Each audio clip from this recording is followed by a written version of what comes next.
Hi, my beautiful gems. Welcome back to my channel. So we're gonna check out my guy once again, Elvis Presley. Never checked out his any story about him. It's always just been his music. So let's check this out. Teenagers dreamed about his hairstyle, and other thousands envied his popularity among girls. Today, we will talk about the king of rock and roll, Elvis Presley, who, thanks to his desire and personal ambitions, got out of poverty and became a legend. How did he achieve such overwhelming success? Why did they want to put him in jail, and why didn't Elvis live a long life? You are on the Biographer channel. Sit back and let's get started.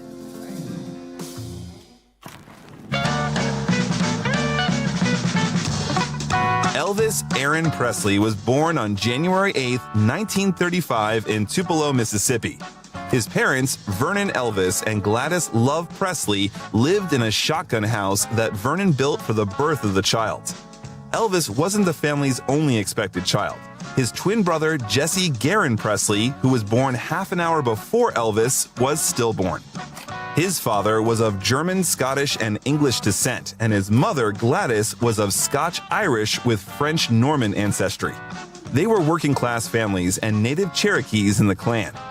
Elvis's granddaughter, Riley Coe, confirms that her great-great-grandmother, Gladys, was Cherokee. I had one great-grandma who was Creek and one who was full-blood Cherokee. Gladys was the head of the small Presley family. Elvis grew close to his parents from childhood and over time formed a particularly close bond with his mother.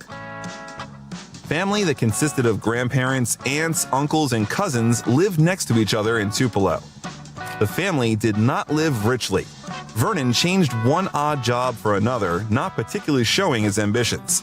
The family often had to rely on government food aid or help from neighbors, but the parents struggled to provide everything for their son, who was the meaning of their lives. They lost their home when Elvis was 3 years old in May of 1938. Vernon was found guilty of forging a check issued to him by a landowner and occasional employer. He was sentenced to 3 years in the Mississippi State Penitentiary at Parchman, and Gladys and Elvis moved in with relatives. Vernon spent 8 months behind bars, after which he was released on the condition that he would maintain good behavior. Elvis entered the first grade at East Tupelo Consolidated School in September of 1941. The teachers considered him average. By 1943, from the age of 8, Elvis was spending many Saturday nights at the Tupelo Courthouse, from where WELO broadcast Saturday Jamboree was filmed. It was an amateur program that had a live audience. It numbered up to 150 people. Anyone could sing or play on the program, and Elvis did it repeatedly. Old Shep was just one of the many songs he sang. At the end of the Second World War, where the boy's father helped build a POW camp, Vernon bought a new 4-room house on Berry Street, East Tupelo. Elvis entered the 5th grade during that period. At the beginning of the school term, his teacher, Mrs. Grimes, asked her students if any of them wanted to say a prayer. Elvis stood up and said one, then immediately began to sing Old Shep. Mrs. Grimes was very impressed. "He sang it so sweetly," she once said. The teacher took him to the headmaster, Mr. Cole, and Elvis sang Old Shep again. Mr. Cole was no less impressed. That was a few weeks before the Mississippi-Alabama Fair and Daily Show in Tupelo. Elvis was immediately selected to participate. Elvis sang for the public on October 3, 1945 on Children's Day at the annual Mississippi-Alabama Fair and Dairy Show in the Central Square. That was his first public performance. 10-year-old Elvis stood on the chair by a microphone and sang Old Shep at a youth talent show on WELO radio. It is said that Elvis took second place by putting on his glasses and standing on a chair to reach the microphone in front of several hundred people. He wore glasses for a short time in 5th grade. Elvis was supposed to receive free tickets to all the attractions of the fair and $5 for second place. However, according to his flashbacks, he took 5th place, and on the same day, instead of a prize, he received a spanking from his mother for participating in one of the most dangerous attractions. Gladys bought her son his first guitar at the Tupelo hardware store for $7.90 for Elvis's 11th birthday on January 8th next year. According to the owner of the store, F.L. Bobo, Elvis wanted either a rifle or a bicycle, but his mother only had the money for a guitar, so she persuaded Elvis to buy it. He received basic guitar lessons from two of his uncles and a new pastor at the family church over the next year.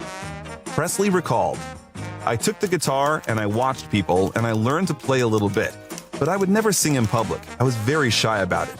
Just 11 months after buying the house on Berry Street, the family sold it and moved to Tupelo in a small alley next to the fairgrounds, right across from the black quarter of the city Shake Rag. Elvis went to 6th grade at Milam Junior High School. He was invited to sing the song at the request of teacher Mrs. Camp. She recalled, "He was so good, the children just got quiet and were pleased with him." He began bringing his guitar to school daily the following year. He played and sang at lunchtime and was often teased by his classmates as a cheesy kid playing hillbilly music. Presley was a fan of the Mississippi Slim Show on the Tupelo WELO radio station. Mississippi Slim was his first musical hero. Slim's younger brother, who was one of Presley's classmates and often took him to the radio station, described Elvis as crazy about music. Slim told Presley even more new things about playing the guitar, demonstrating the technique of playing chords. He was allowed to sing twice live on the station, hosted by Mississippi Slim when Elvis turned 12. However, for the first time, the boy had serious stage fright and was unable to appear in the scheduled performance. Nevertheless, he appeared on the air and performed the song with the support of the musician a week later. At the age of 13, in November of 1948, he and his family moved to Memphis, Tennessee, 80 miles northwest of Tupelo, and lived in downtown boarding houses for much of the next year. Thus, the family changed about 10 dwellings.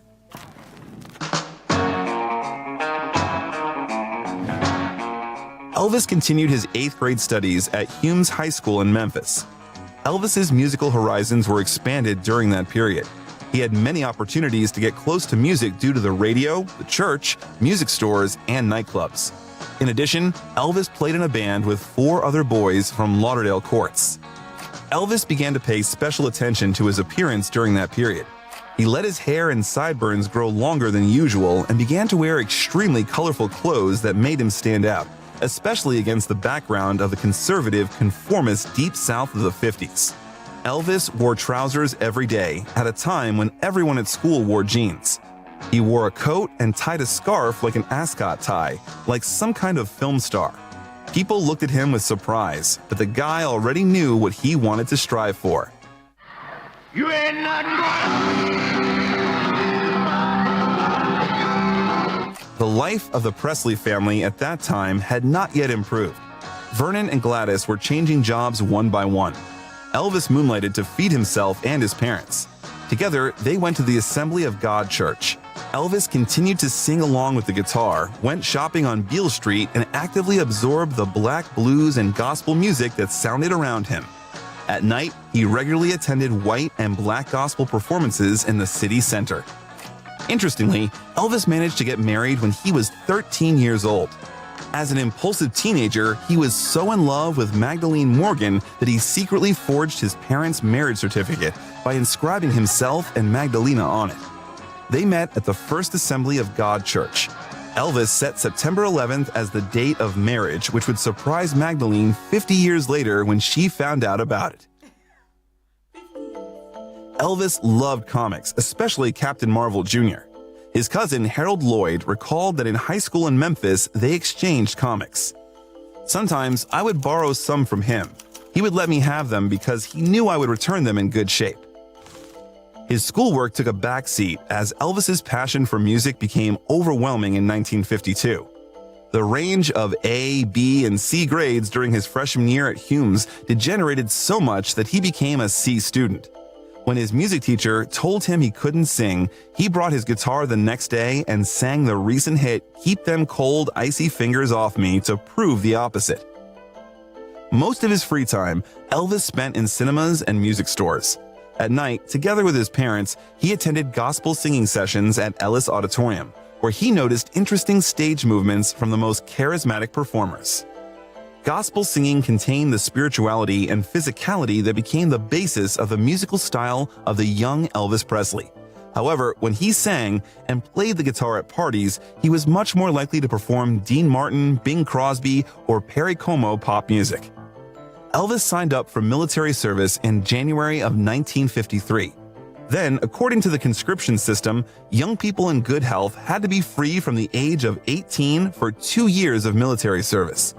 Elvis entered the Hume's annual minstrel show a couple of months before graduating from high school on April 9, 1953.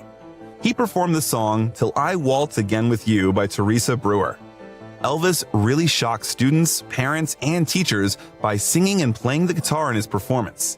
He later recalled, "I wasn't popular in school. I failed music, only thing I ever failed. And then they entered me in this talent show. When I came on stage, I heard people kind of rumbling and whispering and so forth, because nobody knew I could even sing. It was amazing how popular I became in school after that." That performance greatly contributed to the reputation of the future singer. Presley, who had received no formal musical training and could not read music, learned and played by ear.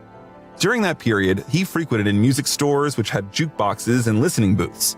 By the last year of school, Elvis knew all the songs of Hank Snow and adored the records of other country artists such as Roy Acuff, Ernest Tubb, Ted Daffan, Jimmy Rogers, Jimmy Davis, and Bob Wills. One of Elvis's favorite performers, Southern gospel singer Jake Hess, significantly influenced his style of singing ballads. He was a regular participant on the monthly all-night singings countdown. Whenever possible, he attended blues concerts in the segregated South only on evenings reserved exclusively for white audiences. And of course, he listened to regional radio stations like WDIA AM that played racing records, spirituals, blues, and the modern, backbeat, heavy sound of rhythm and blues. Local African-American musicians such as Arthur Crudup and Rufus Thomas inspired some of Presley's future work. Graduating from school was the starting point in the high world of music for Elvis, where he had long dreamed and hoped to get.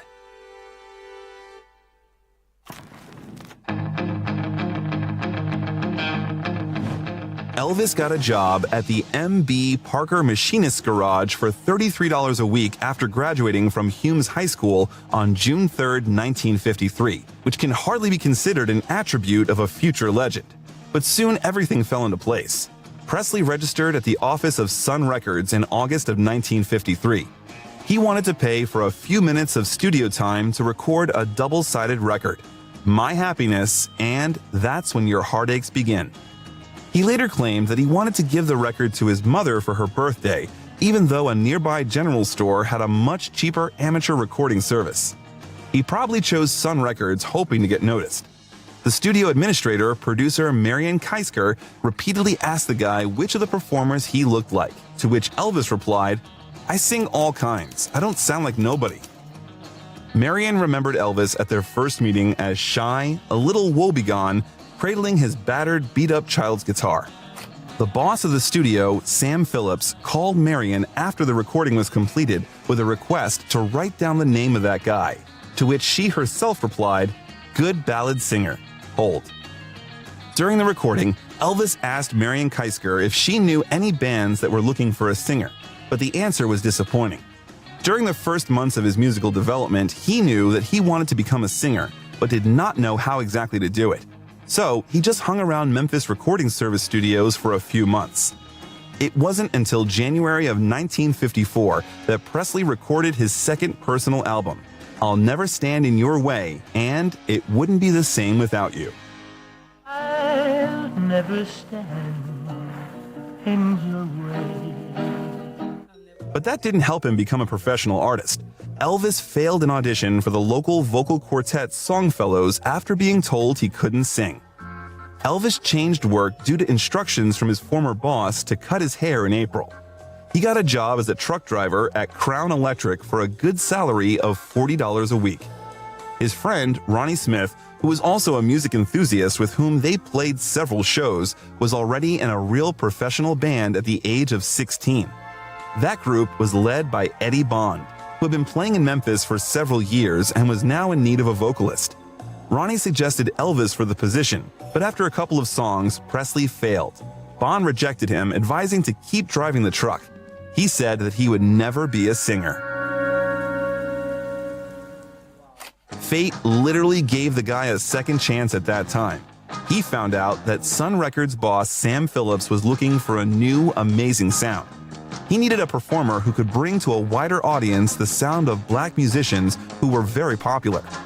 Sam bought a demo of Jimmy Sweeney's ballad Without You, believing that it would suit a teenage singer, so he invited Elvis to the studio. Phillips did not like his performance, but he asked Presley to sing as many songs as he knew.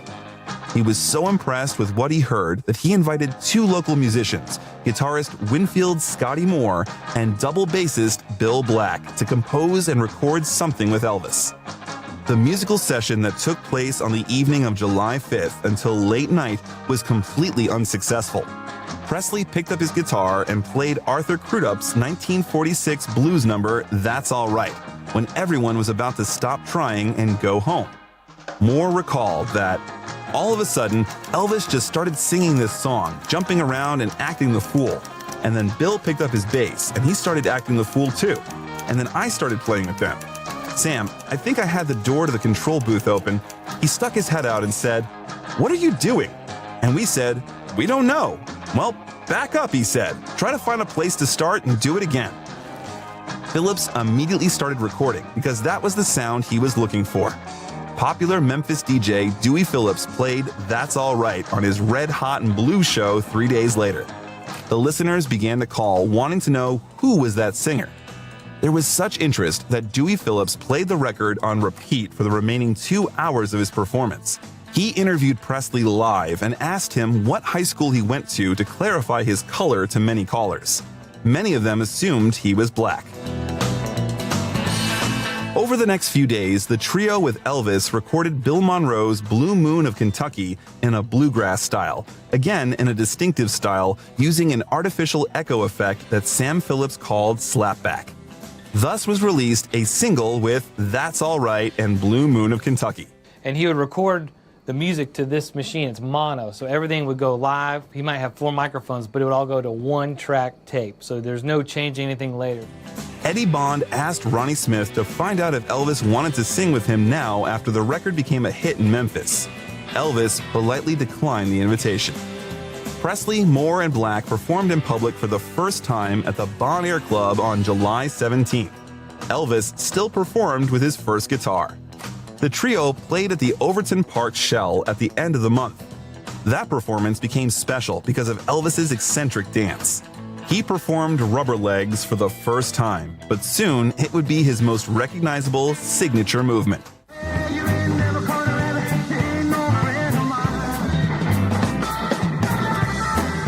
The combination of high from the beat and nervousness playing in front of a large crowd had Presley shaking his legs during the performance. His wide pants accentuated those movements, causing the girls in the audience to scream. During the instrumental parts, he would back off from the mic and be playing with shaking, and the crowd would just go wild. Black, being a born showman, screamed as he played his bass, delivering double strikes that Presley later recalled as a really wild sound, like a drum in the jungle or something. Soon after, Moore and Black left their old band, the Starlight Wranglers, to play regularly with Elvis, and DJ/promoter Bob Neal became the trio's manager. They often played Eagle's Nest from August to October and returned to the Sun Studio to record new material. Presley quickly became more confident on stage. According to Moore, his movement was a natural thing, but he was also very conscious of what got a reaction. He would do something one time and then he would expand on it real quick. Elvis appeared in the Louisiana Hayride in November of 1954. It was the main and freer revival of the Grand Ole Opry, where the musician appeared only once in October and was notified that he was not suitable for that program. At the same time, the Shreveport show aired on 198 radio stations in 28 states. Elvis again had a nervousness attack, and although at first the listeners reacted with restraint, the more energetic second set caused an enthusiastic response from the audience. Shortly after the show, Hayride hired Presley for a full year of performances on Saturday nights.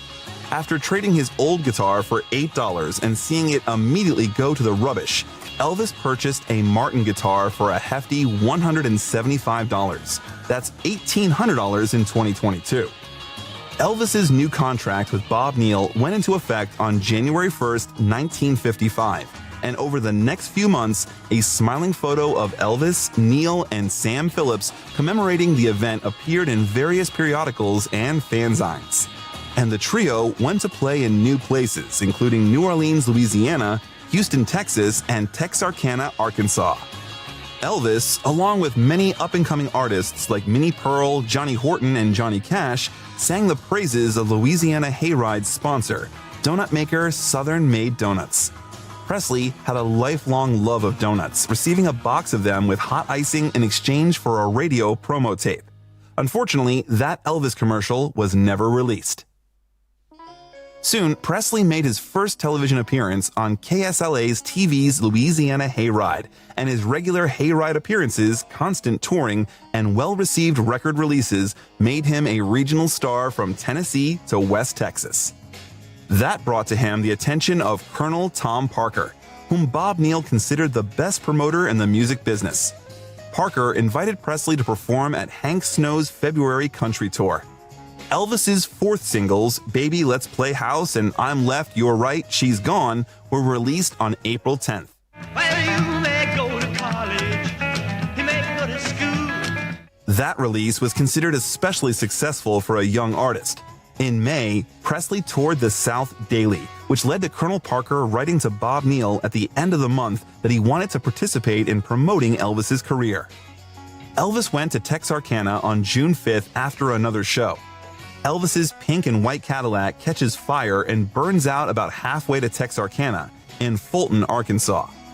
Elvis's mother, Gladys, would always remember waking up from a deep sleep with the feeling that something was wrong. Others remembered Elvis sitting on the side of the road and being devastated watching his dreams go up in smoke. Elvis bought a new pink 1955 Cadillac Fleetwood 60 with a black top to replace the burnt one a month later. A removable wooden roof rack was used for the band's instruments. Thanks to a neighbor, Elvis repainted the car in pink, which he developed for Elvis. He called it Elvis Rose. Presley gave that Cadillac to his mother, thus turning it into perhaps the most famous car in the world. Gladys always proudly referred to it as her car. Elvis was very fond of that car. One November, Johnny Cash joined Presley's show and was amazed to see that Elvis took the time to hand-wash his car thoroughly after driving it in the rain and through the mud on the way to Texarkana. By the way, would you like to know more about the difficult life of Johnny Cash? We always consider the wishes in the comments. Write whose biography you would like to know. Sun had already made 10 releases of Elvis Presley, Scotty, and Bill by August. A drummer joined the trio on the last recordings. Some songs, like That's All Right, were written in a language that one Memphis journalist called R&B idiom of Negro field jazz. And other songs, like Blue Moon of Kentucky, were more in the country field, but there was a curious blending of the two different musics in both. That mix of styles prevented Presley's music from receiving radio airplay. According to Bob Neal, many country music disc jockeys wouldn't play his music because he looked so much like a black artist. None of the R&B stations would pick him up because he sounded too much like a hillbilly. It was called rockabilly when that mix gained popularity. Elvis was already being called the king of Western bop, the hillbilly cat, and the Memphis Flash at that time. The audience had never heard such music before, and they had never seen anyone before who played like Elvis Presley. Elvis almost always overshadowed all the headliners, even in the first days. Wherever he went, Elvis caused a big stir.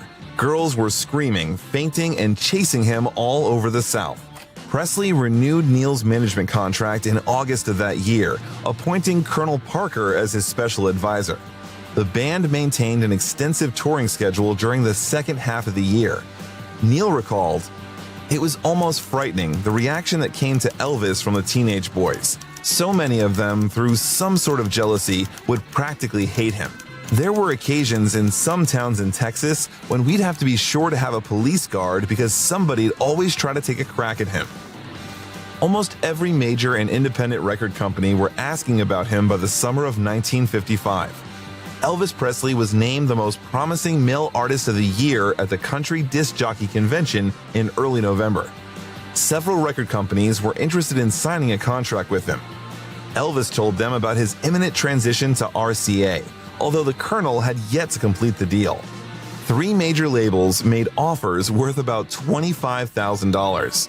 Parker and Phillips made a deal with RCA Victor to purchase Presley's contract from Sun, including all material, for an unprecedented $40,000. The musician, at the age of 20, could not yet sign the contract himself, so his father did it for him.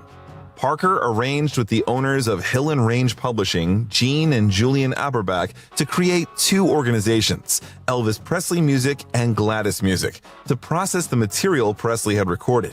The songwriters had to give up 1/3 of their regular fees in exchange for Elvis performing their compositions. RCA Victor began to heavily promote Presley by December and re-released many of his older recordings before the end of the month.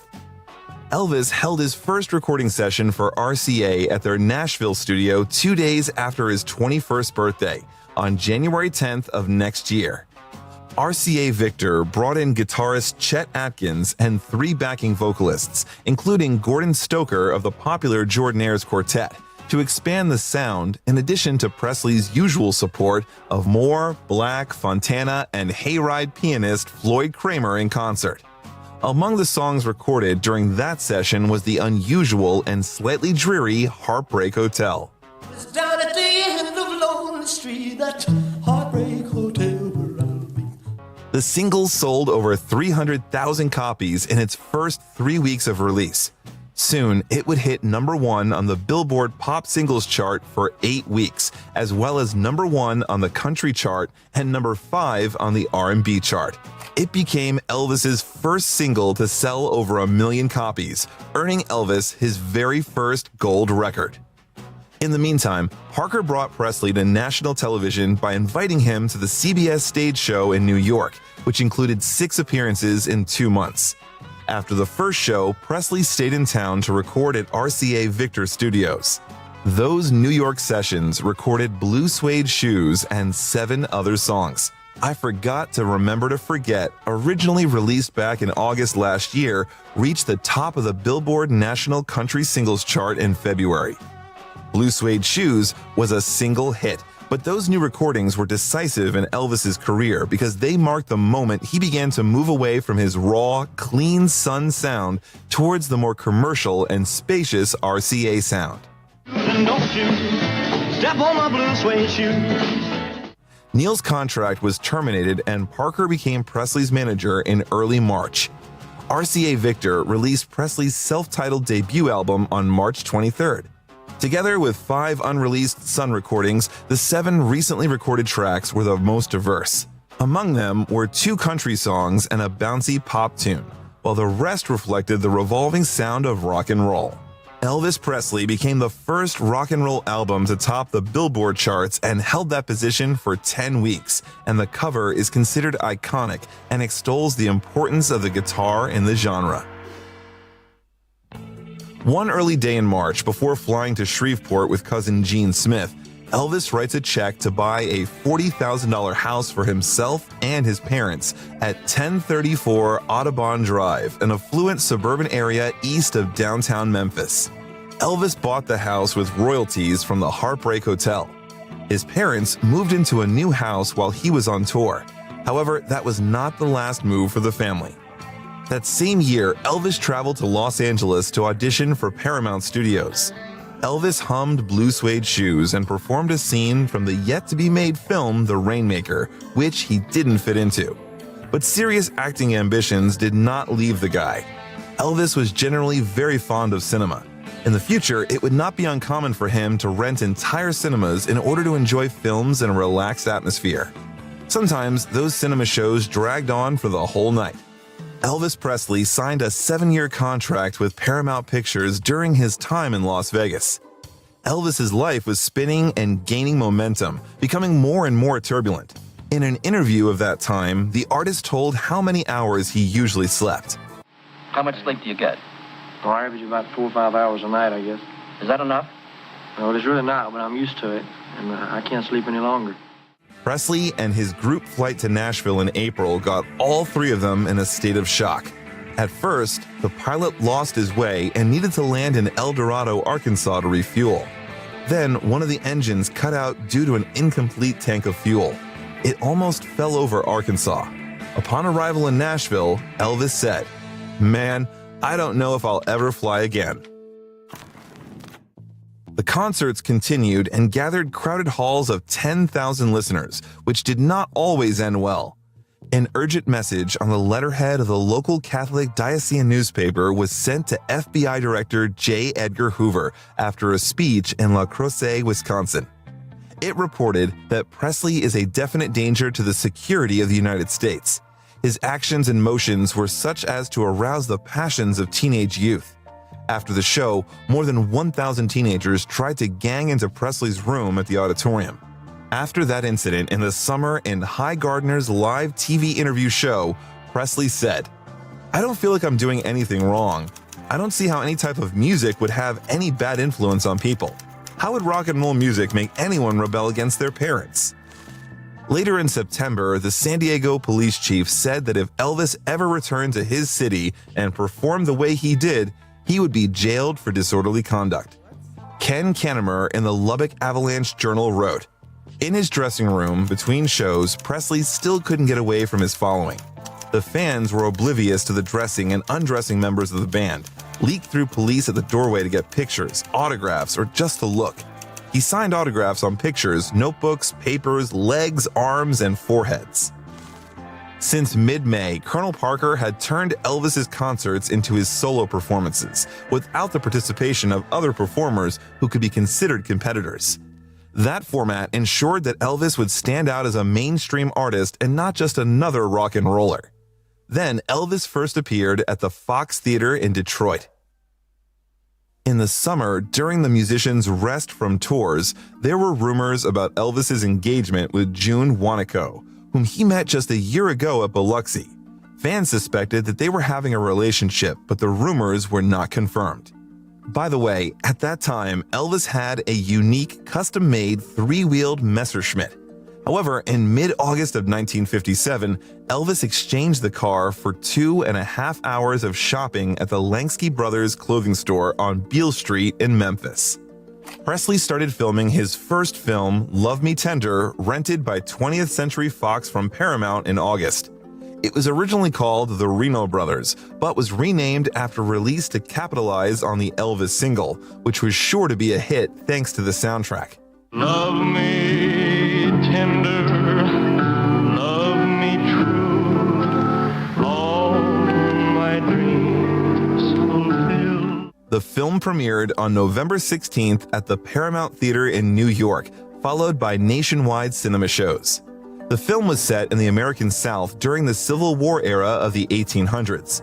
The film became a hit, and critics praised Presley's performance in that melodrama. Presley was accused of violating the morals of minors in the same August.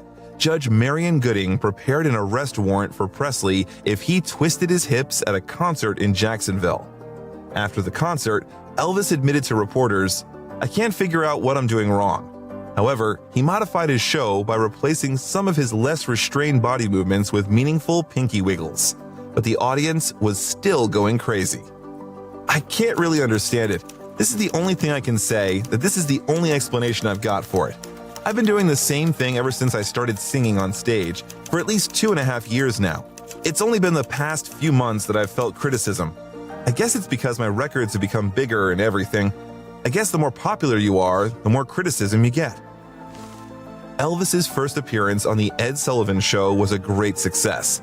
More than 60 million people of all ages watched the show, and many think it bridged the generational gap that allowed Elvis to become mainstream. Elvis Presley Day was proclaimed in Tupelo during that period of time. When he returned to the city of his birth as a big star, he performed 2 shows at the Mississippi-Alabama Fair and Dairy Show, the same fair he performed at the age of 10. But now, 100 National Guardsmen and police surrounded the stage to control the crowds of excited fans. 1956 was an extraordinary year for Elvis Presley. It was a regional sensation in January, but by the end of the year, he had become a national and international phenomenon. He recorded his first 2 albums for RCA and both sold millions of copies, made 11 national television appearances, signed a 7-year contract with Paramount Pictures, and starred in his first film Love Me Tender and received 4 gold records. The front page of the Wall Street Journal said that Elvis's merchandise had grown to $22 million in sales in the last few months.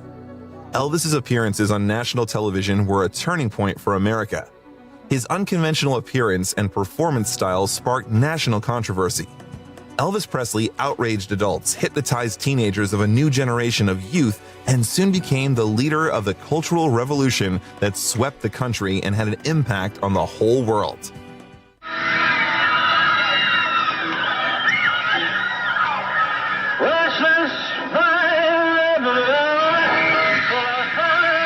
The modest 3-bedroom ranch-style house on Audubon Drive in East Memphis no longer suited the family of a star of that caliber, with thousands of onlookers and fans hanging around the house every day waiting for Elvis. The Presley family moved again in March of 1957. Elvis bought Graceland for $102,500, and that was the place where the musician was living for the next 20 years. Graceland was originally a 500-acre farm built during the American Civil War. Only at the end of the 30s of the 20th century, a mansion was built instead, which today is associated with Elvis no less than Elvis himself. When Elvis Presley was a child, he promised his parents that he would make a lot of money and buy them the best house in town, ending years of struggle. The charming and stately Colonel Revival Mansion was the fulfillment of that childhood promise for the Presley family. After the death of Elvis, Graceland was valued at $350,000 and opened to tourists by Priscilla Presley in the summer of 1982. By the way, recognizable musical gates did not exist before Presley bought the house. They were designed by Abe Saucer specifically for Elvis and custom built by John Dillers Jr. of Memphis Doors Incorporated. Elvis's second album came soon and included Old Shep. When I was a lad, that old ship. First performed at a talent show back in 1945. Tours continued, concerts ended in violent and sometimes uncontrollable crowds of listeners on stage, with the Detroit newspaper suggesting that the problem with attending Elvis concerts was that you could get killed.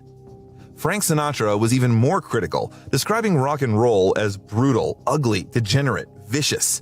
It fosters almost totally negative and destructive reactions in young people. It smells phony and false. It is sung, played, and written for the most part by pretentious goons. This rancid-smelling aphrodisiac I deplore. When Elvis was asked what he thought about it, he said, "I admire the man. He has a right to say what he wants to say. He is a great success and a fine actor, but I think he shouldn't have said it. This is a trend, just the same as he faced when he started years ago." Soon, the artist's third Christmas album was released. Suddenly, on December 20th, Presley received a draft notice. He was granted a reprieve due to filming a new movie. The project was called King Creole, and at that time, Paramount and producer Hal Wallace had already invested $350,000 in production. Presley was drafted into the U.S. Army as a private at Fort Chaffee, near Fort Smith, Arkansas, on March 24, 1958. His arrival became a big news break for the media. Hundreds of people pounced on Presley as he got off the bus, and photographers escorted him to the fort. Elvis announced that he was looking forward to serving in the Army and that he did not want to be treated differently than anyone else. "The Army can do anything it wants with me." Elvis's mother was diagnosed with hepatitis in early August, and her condition deteriorated rapidly. Presley was granted emergency leave to visit her, and he arrived in Memphis on August 12th. 2 days later, she died of heart failure at the age of 46.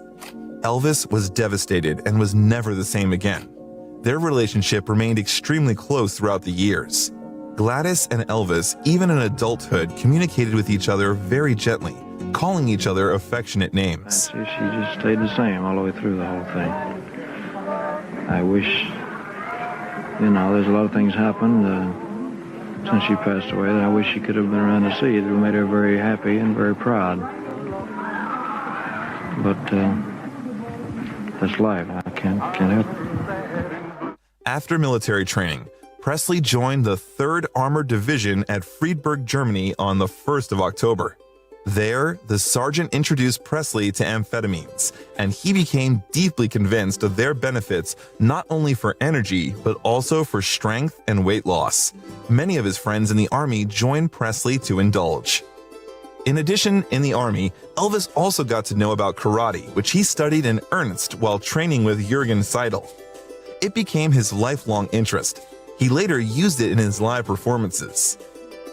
Fellow soldiers saw Presley's desire to remain an ordinary soldier despite the fame.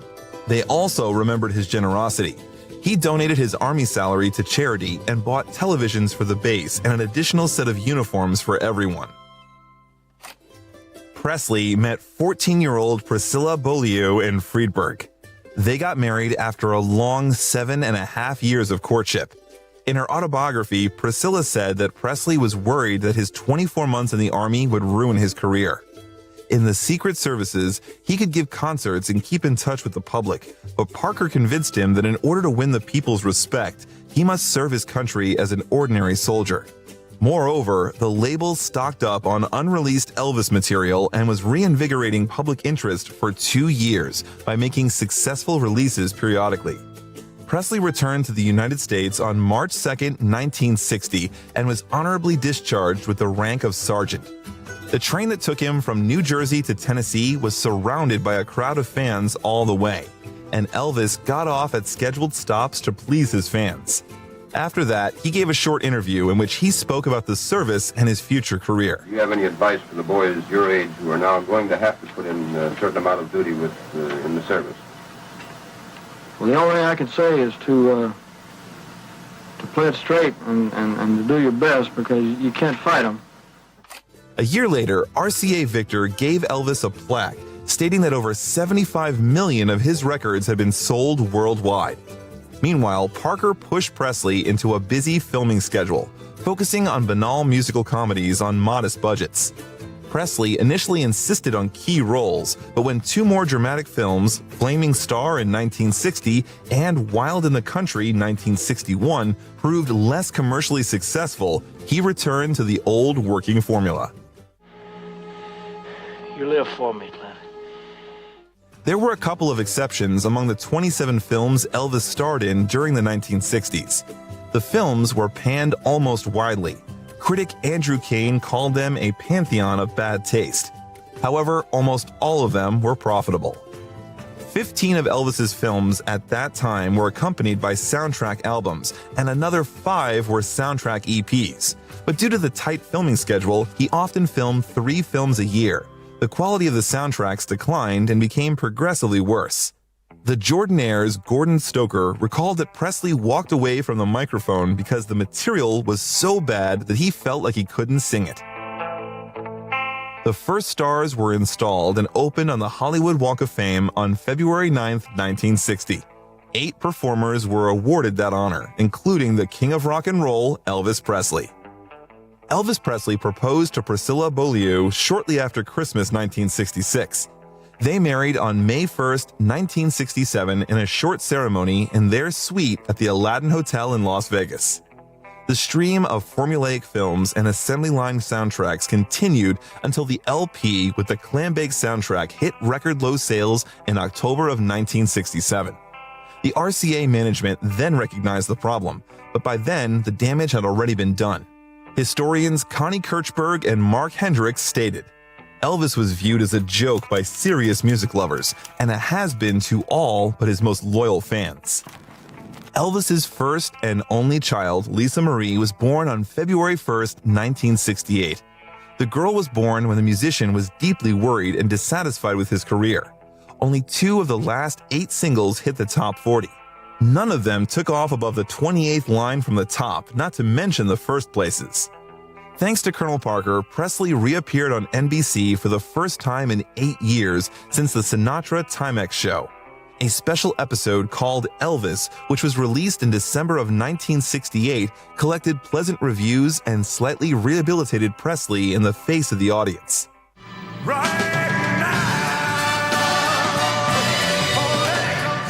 Encouraged by the comeback special experience, he took part in a prolific recording session at American Sound Studio that resulted in the acclaimed From Elvis in Memphis album. It was the first non-soundtrack secular album to celebrate an 8-year period in the studio, which was released in June of 1969. It was followed by more live performances. Cassandra Peterson, who worked as a dancer in Las Vegas, met Presley during that period and recalled their meeting. He was so anti-drug when I met him. I mentioned to him that I smoked marijuana and he was just appalled. He said, "Don't ever do that again."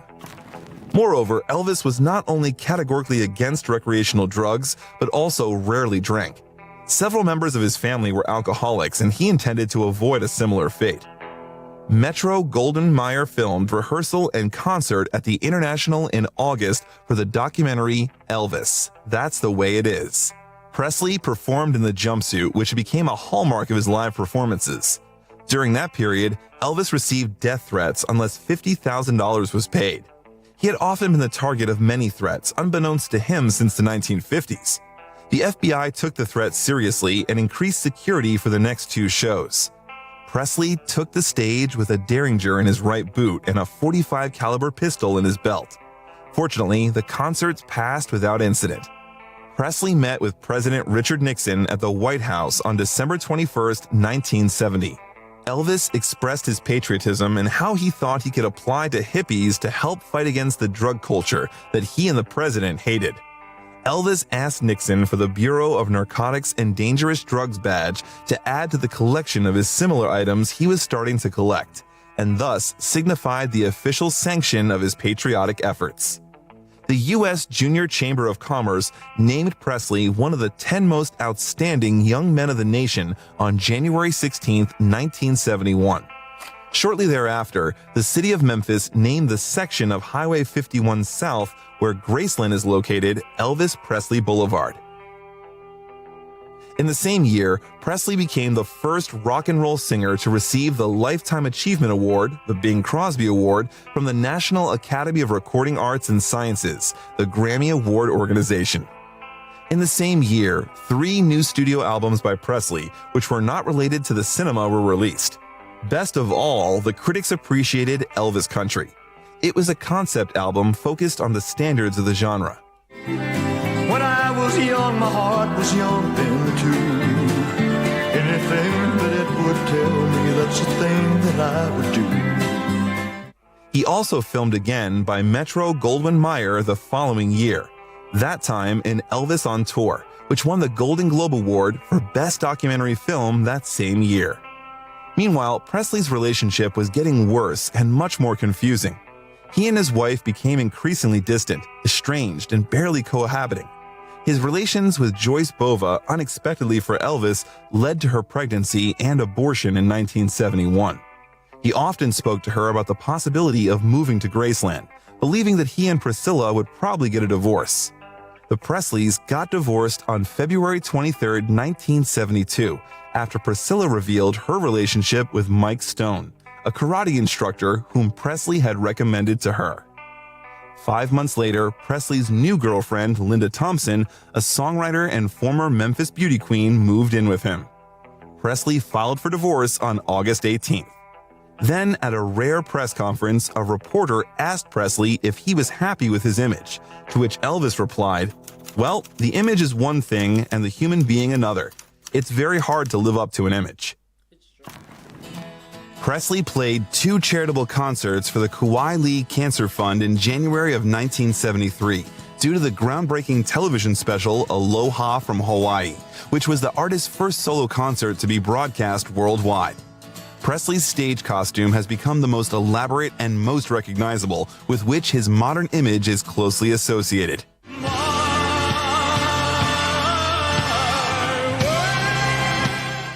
At the end of the show, when Elvis spread his cloak with the image of an American eagle with spread wings on his back, he became a god figure. Finally, Presley's divorce process was finalized on October 9, 1973. The musician was very worried about Mike Stone and even thought of killing him.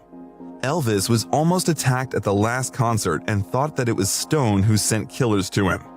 In fact, they were some rabid fans who, in a fit of love for their idol, climbed onto the stage. However, by that time, Elvis's health had seriously deteriorated. He overdosed on barbiturates 2 times in a year and spent 3 days in a coma after the first incident in his hotel room. He was hospitalized in a semi-comatose state in the end of 1973 due to pethidine addiction. According to his doctor, Dr. George C. Nikopoulos, Presley felt that by getting drugs from a doctor, he wasn't the common everyday junkie getting something off the street. The possible reason for his deteriorating health was that since his return, Elvis had given more live performances every year, and in 1973, there were 168. It was his busiest schedule. He ventured into another intense touring schedule in 1974 despite failing health. The 2 most popular and successful concert performers of the 1970s were Elvis Presley and Led Zeppelin. And coincidentally, they caught up in May of 1974 because they shared a common promoter. Although Elvis was not a big fan of hard rock, he knew who the Zeppelins were. At some point, he was probably alerted to the presence of a rock band in the hall because he turned to his musicians. Wait a minute.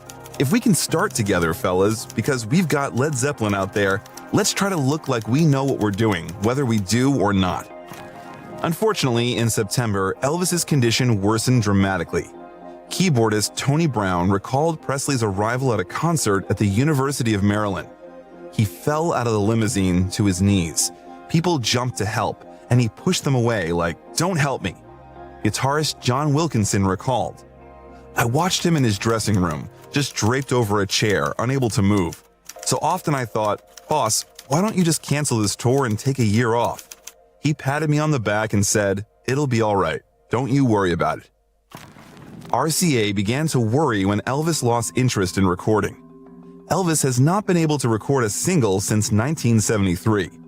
RCA shipped a mobile recorder to Graceland that made 2 full-scale recording sessions possible at Presley's home in 1976. The recording process became a struggle for him even with that convenient approach.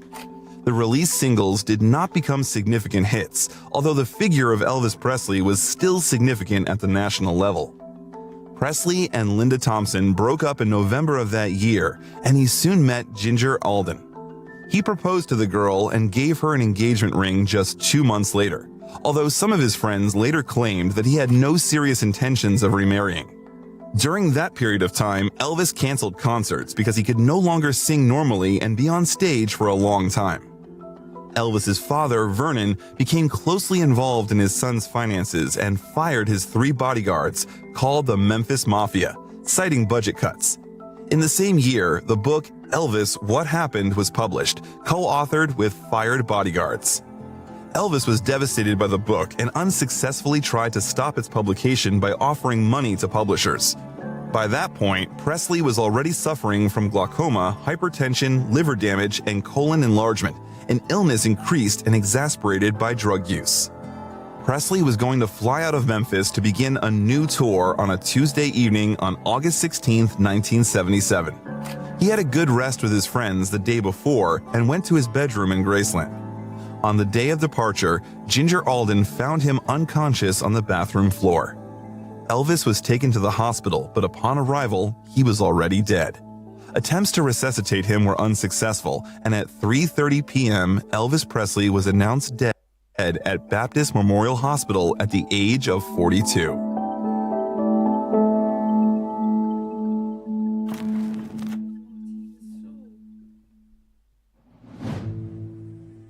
Thousands of fans gathered around Graceland on the day of the funeral. They kept coming and coming to the gate, wanting to see Elvis's open coffin. The funeral of Elvis Presley was held in Graceland on Thursday, August 18th.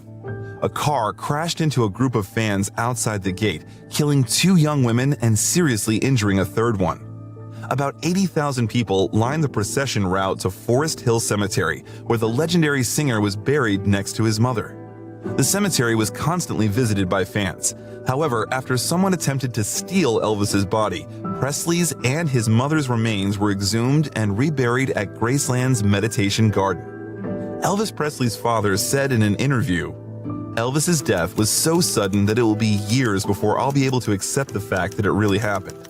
Yet, even while grieving, I've been greatly comforted by the thousands of fans who loved Elvis and who have expressed their sympathy. They know they'll never see him perform again, but they'll cherish always the memory of the pleasure he gave them, as will I.